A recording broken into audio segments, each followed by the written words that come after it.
Hello, my name is Jnic and welcome to this complete Trackmania tutorial. My reasoning for making this tutorial is simply, I feel like there needs to be a concise, fast tutorial that includes all of the in-game tips and tricks you should learn to become a fast driver in Trackmania 2020. These are the different things I will go through during the video. I have categorized them from beginner to advanced. I also have a section focused on settings and keybinds that you can look into. If you are a new player, I do recommend watching the entire video, but anyone should feel free to just use the timestamps I've put in the description to jump to any specific tip or trick that you want to see. I do want to say that some of the later tricks in the video depend on you knowing the previous ones, so if I do mention something that you're not completely knowledgeable about, try to jump back in the video and see if you can find it there. Quick side note, I do stream on Twitch a lot. Feel free to jump in and say hi, but also jump in and ask any questions that you might have or any feedback for the video. I do really appreciate it. This is one of my first videos and it has taken a long time to make, so any feedback would be really appreciated. But with all that being said, let's jump right into the tips and tricks for your settings and keybind.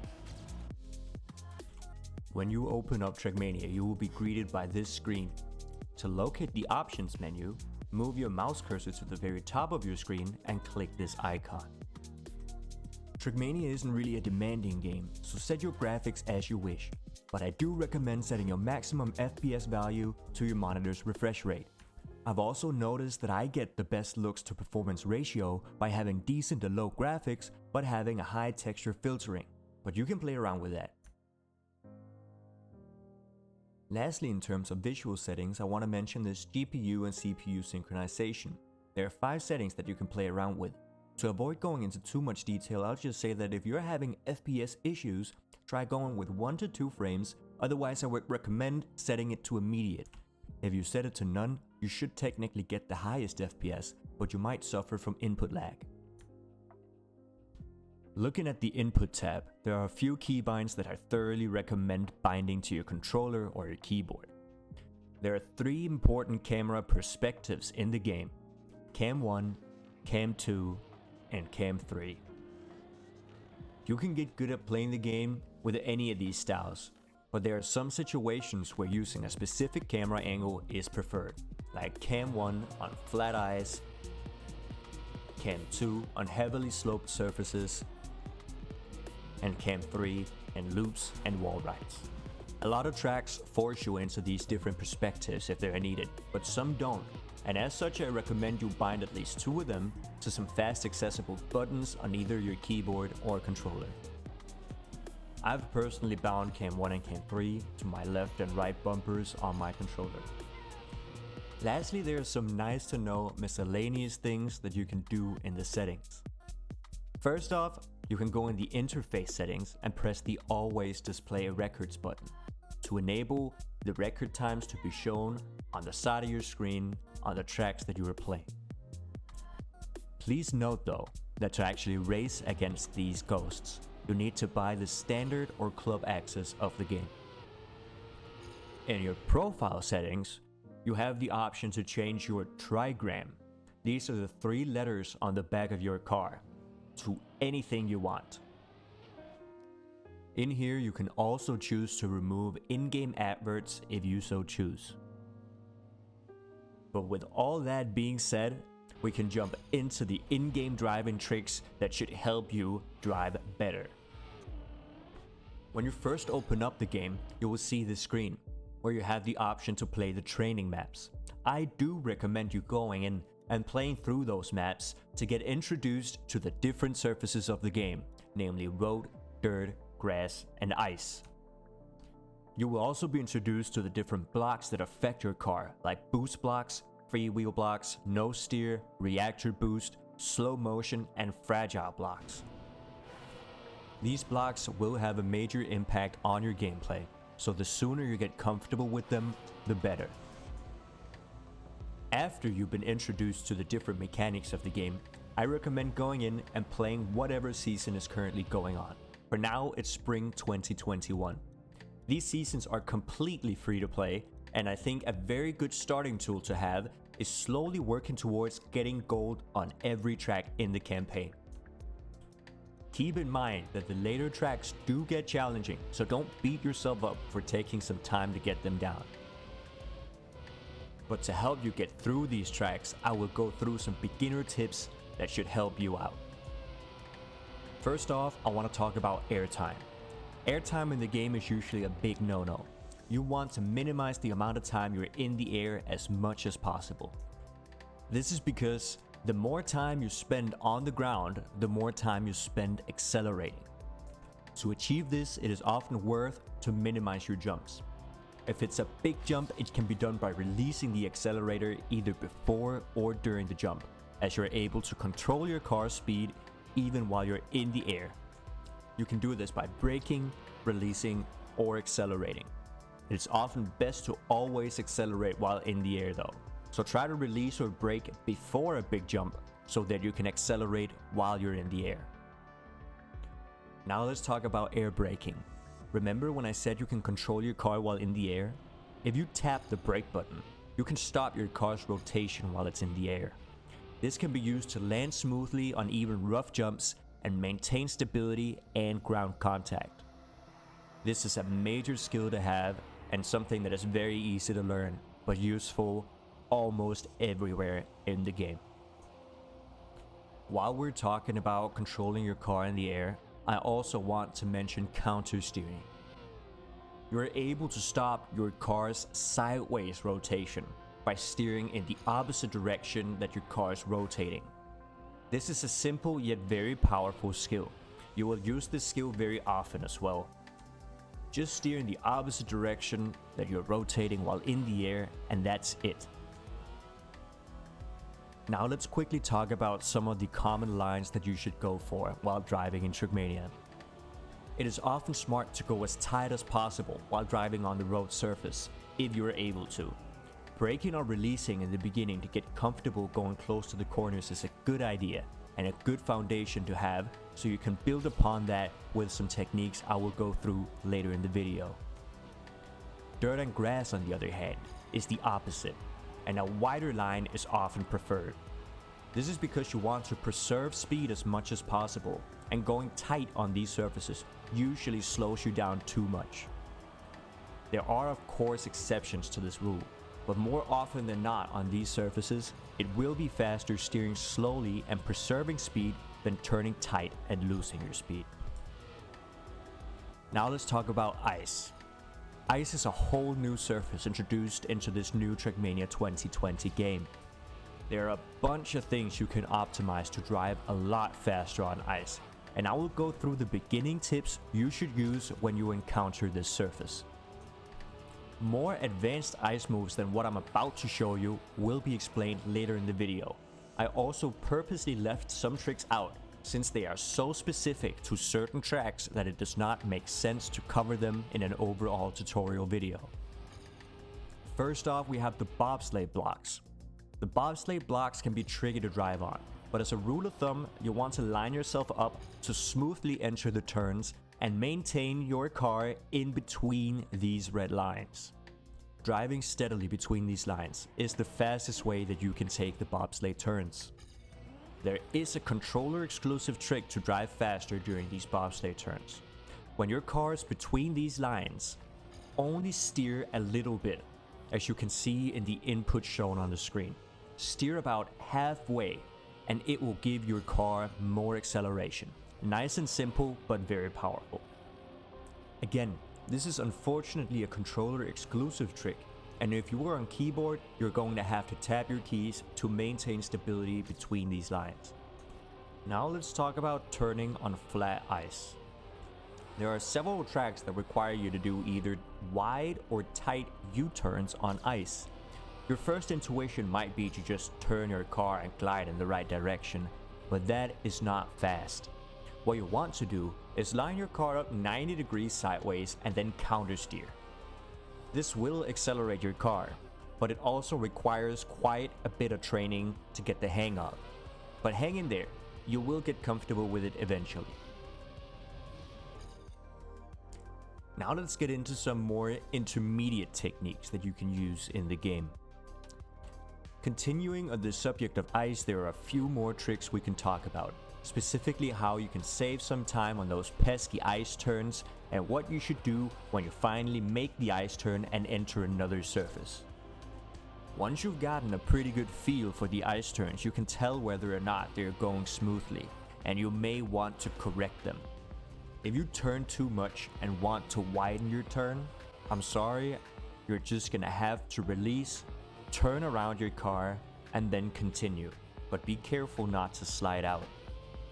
On the other hand, if you feel like you didn't turn enough, you can tap the brake button and it will tighten your car's angle, and in turn make your whole turn tighter.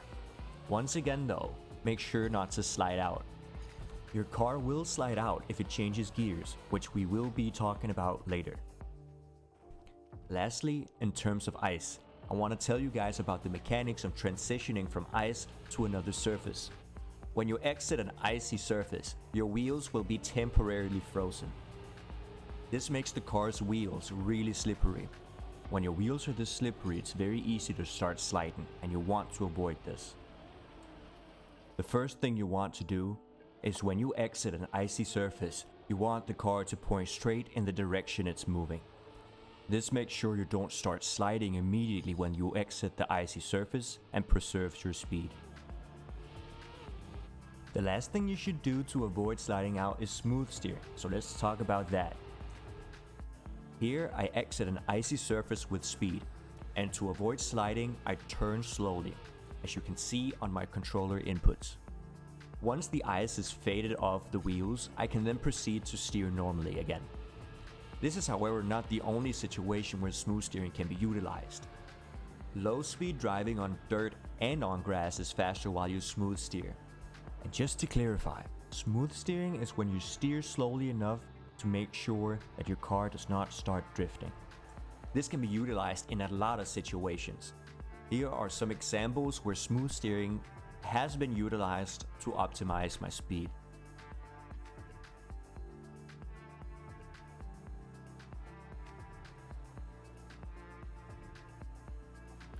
Reactor boosts. In Trackmania there's these reactor boosts that make your car hover over the ground for a slight second. There are a few tricks that you should know in regards to these specific boosts. Here I am playing the start of the current map 17 on the spring 2021 campaign. As you can see, it has a reactor boost at the start. If we just drive full speed, we make a small jump and nothing much happens. But if we hold brake in the air and maintain an angle towards the road, we get what we in Trackmania call a soup. These are highly inconsistent and are a point of controversy in the matchmaking scene of the game, as they are so unpredictable. Here's another example on map 02 of the current campaign, where it is very easily visible the speed difference between getting a soup and not getting one. The trick for these soups are different from map to map, so we're just gonna have to learn them on the individual map. I highly recommend watching the world record ghosts for each of the individual boost maps to see if there's some sort of trick that you can utilize to get a better time. Drifting on the road. Drifting on road can be a little tricky, and thus I will quickly explain the fundamentals of drifting. You can initiate a drift on road when you're going over roughly 200 speed. To do this, you need to turn fully and hold the brake and accelerate at the same time as steering. This will initiate a drift. Hold the brake button down for as long as you want the drift to continue. Once you let go of it, the car will try to go back to driving straight. It is worth noting though that if you have high speed, you don't need to hold down the accelerate button to start the drift. Simply just turn fully and brake, and the drift will initiate. Lastly, if your speed is higher than 600, your car will start to drift when you turn. So on really fast maps, you can do what we call an auto slide. Keep an eye out for your speed on those fast maps. You can avoid doing these auto slides if you smooth steer, as explained earlier in the video. A little extra note is that for the most part, driving without drifting is the fastest way to drive on road, but there are a lot of maps where doing these slides will help you preserve your speed through tight corners, and they're definitely good to know. Now let's head into some advanced techniques. These techniques are sectioned under advanced for a reason, as they're not needed to enjoy the game or to get all the medals in the game. You can get all the medals in the game, have fun and play the game completely fine without these tricks. But if you are one of those people who are out to really optimize everything, squeezing every last hundredths of a second off your personal best times, then these advanced tricks can help you accomplish that. Let's start off talking about speed drifting.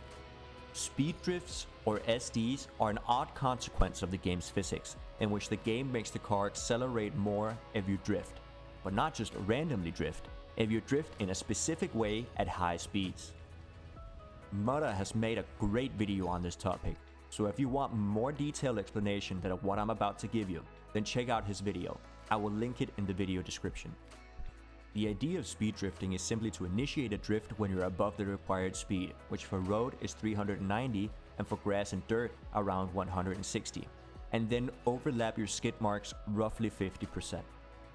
If you are at low speeds on the road surface, you can initiate your own drifts by tapping the brake button. And if you're going over 600 speed, you will start auto sliding, which you can also use to start the speed drifting.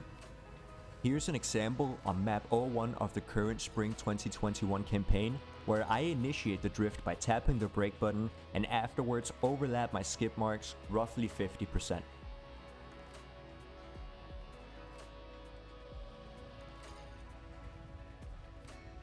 The same idea applies to dirt and grass. The only difference is that you don't need to overlap 50% of your skid marks. You just need to drift with a tiny angle and it will work. But since you're able to drift just by turning your car on dirt and grass, you're able to speed drift by wiggling your car even on straight paths. I highly recommend watching Mudda's video on this subject, as he really goes in depth in a 10-minute video about how to speed drift effectively. But for now, what I just showed you should be enough for you to start experimenting with speed drifting in the game.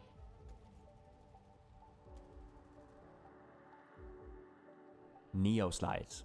Neoslides are the last way to initiate a drift in Trackmania on the road surface. Specifically, it is a way to initiate a drift even if you're driving at very slow speeds. Now, I'm gonna go through this slowly, as there are some inputs that you have to get down. In a nutshell, you want to turn fully, then release your turn, and the moment right after you release your turn, you need to tap the brake and hold it down quickly, and then start turning again. This will make you drift, and this drift is called the Neoslide. Going over it again, do a full turn, then stop turning, hold down the brake button, and turn again. This trick is not useful in a lot of maps, but it is handy to have up your sleeve for those tight corners and very tight hairpins. I do want to stress that this trick is very rarely used, so don't go out of your way to practice it immediately. Now let's talk about gears.